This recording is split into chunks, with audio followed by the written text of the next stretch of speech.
Hello everyone, how are you doing? This is MD Tech here with another quick tutorial. In today's tutorial, I'm going to show you guys how to go about creating an Instagram account. So this should hopefully be a pretty straightforward process here, guys. And without further ado, let's go ahead and jump right into it. So you can do this on mobile or desktop, whatever your preference is. If you're on a mobile device, you may need to download the Instagram app through the Google Play Store and then launch the app. If you're on desktop, you can just go to Instagram.com. And then on the homepage here, where it says the option where you can either log in with Facebook, you can just proceed with your login credentials from there, or you can also enter in your own new credentials if you want to create a new account, if you want to sign up that way. So I'm going to go ahead and enter in some credentials here. And then once you're done, you'll go ahead and select the sign up button at the bottom.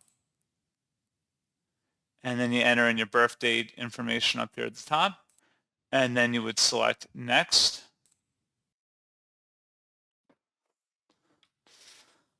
And there you go, guys. Simple as that. So as always, thank you for watching this brief tutorial. I do hope that I was able to help you out, and I do look forward to catching you all in the next tutorial. Goodbye.